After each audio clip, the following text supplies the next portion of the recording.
Hello everybody, it's Nick. I wanted to talk about role models and what defines success today. So I think we see a lot of potentially successful people we hold as role models, but how many of them really are? How many of them really live into their values? So I've had several experiences where I've seen people really living into the values, and that to me is what success and being a role model is really about. It's not about becoming famous in the first place, but it's about what you do with that, and it's about how you then connect with people and how you use that recognition to really make the world a better place in whatever way you can. And the experiences I've had is the Humans First movement set up by the really quite brilliant Mike Vacanti came to London. Wonderful experience. Mike came over when I got there, gave me a big hug, said hello. It was like meeting an old friend. It was a very warm and welcoming place. It was a truly inspiring experience. And incredibly, it was so accessible. It was £25 for a ticket. I'd mistakenly bought 2 tickets. And actually, on the evening when I attended the event, one of the things that Mike did, in amongst all of the thousands of things that I'm sure he has to do, and all of the thousands of people he interacts with, and all of the thousands of priorities on his plate, was he handed me my refund at that event, because he'd remembered that I'd paid for 2 rather than 1 places, because that's what Humans First is about. It's about seeing people, and it's about putting people first, and it's about having that equality. And it was a really inspirational event for me, and being with that group of people and the conversations that are subsequently going on really brings the values to life. And as a consequence, that's where the change will happen, because it will be a ripple effect. And it will be change at the grassroots. So there'll be lots of people like me that it touches, and then I will talk about it and it will touch someone else. And eventually we'll start to get some real momentum on this, and things will start to change. And that is a fantastic example of living into your values. One of the speakers who was there is also a massive role model for me, Claude, and she works at Vacanti. For those of you that don't know, she's the Chief Heart Officer, possibly the best job title I've ever heard in my life. And I'm also a great fan of Gary Vaynerchuk, who I follow, who runs Vacanti, and it's again a real role model for me, because I love the way that he saw when he was growing and becoming successful and so forth, that he wanted a way to be able to scale himself. Because when I guess it's kind of like when you hit the jackpot, when you get the bestseller, when you get that recognition, there's a real problem about how you scale yourself, how you keep those connections alive, how those people whose hearts you have touched, how you deepen that relationship, and how you make sure they are seen and heard. And I think it's a really great role model that Gary and Claudia have come up with, where Claudia's job is to effectively do that, is to be the heartbeat and to effectively scale Gary so that people are seen and they are heard, and that he doesn't become enclosed in an ivory tower. But you're not seeing that everywhere, and I think it's really important that we do. And another really great example, and the role model of mine, is Victore. And what I love about him is his accessibility and his rawness and his authenticity and the messages he puts out there. And they're not done in a beautifully lit studio or the rest of it. They're done on the way back from a run, in the moment when the thought has hit, and he just wants to share it, because he knows if it's a thought that's useful to him, it might be useful to somebody else. And I love the fact that when you respond or you reach out to him, he comes back to you. Now, he may not always be able to do that, as which I'm sure he will, gets far more people wanting to engage with him. But like Humans First, like Venue Media, like so many other people, you have to find a way to make it scalable. Because if you've touched somebody's heart, I think we all have a moral responsibility to be able to take care of that heart. And that means not ignoring people, and that means finding a way to live into our values, whether that's as an individual or in a much more scalable way. And I think there are some really good role models out there to how to do it.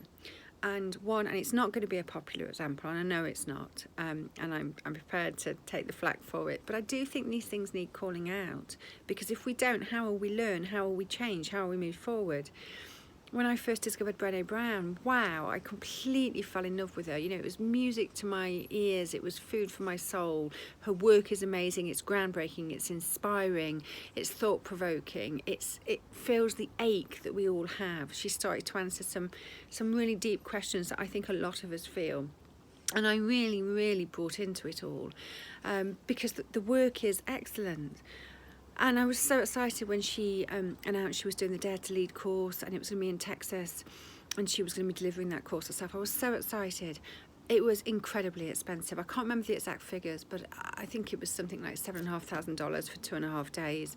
So all in all, with my flights, etc., because it is out in Texas, it was roughly about £10,000 investment I was making. That is an enormous amount of money for anybody, and it's very inaccessible to a lot of people. Very inaccessible. But I made that commitment because I really felt that this was something that would be of real value and would help me be of real value in the world, and that's important to me, to help people. And it was a really, really disappointing experience because and I don't know why, and I'm not going to make assumptions about why. All I can say is the experience I had, which was the communication wasn't great, my questions weren't answered, and one question, when it was answered, really scared me because I asked how many people would be attending, remembering that this had been very strongly marketed as a course being delivered by Brené Brown, and I was told there would be 120 people. So I'm thinking, crikey, 120 people for a 2.5 day course. I need some reassurance here. I need some reassurance about how this is going to work, and that I'm not going to feel lost. I'm not going to feel lost in the crowd, and that I am going to have the opportunity to make relationships and really learn and get into the real depth of Brené's work. And so I reached out to ask for that, and to be honest, and I never received an answer. The team never got back to me.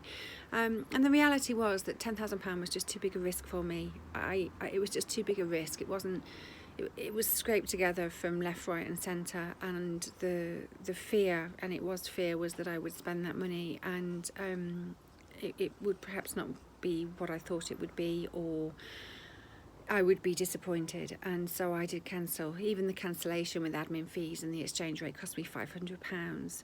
And I just think that's really sad, because it just didn't feel like that whole episode was living into the values of what Brené Brown's work's about.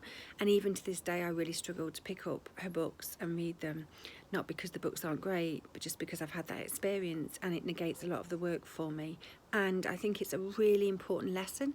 This isn't a naming or shaming exercise. This is a very constructive exercise to say it's important to learn from stuff like this. It's not winning the jackpot that counts, it's how we use it. It's not the number of people we're interacting with, or the number of followers, or the reach. It's what we're doing with those connections. It's how we're deepening them. It's what value we're offering. It's how we scale ourselves in order to make sure those relationships are kept alive, and that people are seen and people are heard. And if they need reassurance, or if they have questions, or if they want to interact more deeply with whatever our work is, we're able to do that. And that's where the real success lies for me, in finding a way to be able to continue that relationship, no matter how many people you are having that relationship with. So they are just some thoughts on that, and some examples of experiences that I've had that I genuinely hope can be of help. And for me, it will always remain, my absolute success factor is if there's one person that I can reach, that I can help, that I can inspire, give a call to action, make something click in their brain, whatever it is, make them feel a little bit better about something, someone, themselves. That to me is fantastic. That is absolutely fantastic. And I will always, always, always try to want to reach that one person.